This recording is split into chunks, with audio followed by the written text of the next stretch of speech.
పోటీ చేద్దాం వస్తావారా కేసీఆర్ హుజరాబాద్ పోటీ చేద్దాం నువ్వు అనుకుంటున్నావు ఈ పిల్లగాడు బక్కపల్చడి పిల్లగాడు దిక్కులేని పిల్లగాడు అనుకుంటున్నావు దిక్కులేని పిల్లగాడు కాదు నేను గుర్తుపెట్టుకో ఈ హుజరాబాద్ ప్రజల హృదయాలలో చోటు సంపాదించుకున్న బిడ్డను గుర్తుపెట్టుకో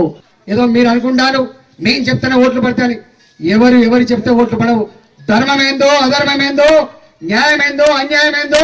పనిచేసే బిడ్డవడో పని దొంగ ఎవడో ప్రజలకు తెలుసు దాన్ని బట్లే ఓట్లేస్తారు తప్ప ఏదో నువ్వు పోయినంత మాత్రం ఓట్లేస్తారని మాత్రం భ్రమలు పడకని చెప్పి హెచ్చరిస్తా ఉన్నా రేపు చూసుకుందాం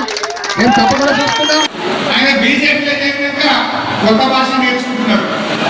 ఏమంటుండు ఇక్కడ అన్నం పెట్టి నీకు అక్షరాలు నేర్పి నిన్ను నాయకుడిగా తయారు చేసి 6 సార్లు ఎమ్మెల్యే చేసి 2 సార్లు మంత్రి చేసే కేసీఆర్ గారిని పట్టుకొని రాని కేసీఆర్ సంబోధించచ్చా ఇట్లా రవీంద్ర గారు నన్ను పట్టుకోడు ఒరే హరీష్ ఇట్లా నన్ను పట్టుకోడు నువ్వు ఇది నీ సంస్కారం సరే నువ్వు ఎట్లా మాట్లాడినా నీలాగా నేను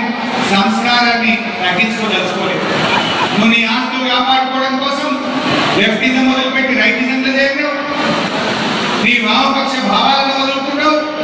నీ సిద్ధాంతాలను వదులుకున్నావు నువ్వు మాత్రం రైటిజంలోకి పోయినావు నీ భాష మారింది బీజేపీలో మారం చేయలేకనే కానీ మేము మాత్రం మారం నేను రాజేందర్ గారు అని పిలుస్తాను ఉన్న విషయాలే చెప్తాం ప్రజలు నీలాగా మేము భాషను మార్చో భావాన్ని మార్చి చెప్పేటువంటి నాయకుడు కాదు మీరు ఆలోచించారు సరే మేము అర్థం చేసుకుంటాం నువ్వు అట్లా మాట్లాడినావంటే నీ ఫ్రస్ట్రేషన్ నీకు ఓటమి భయం పట్టుకున్నది ఓడిపోతుందనే భయంలో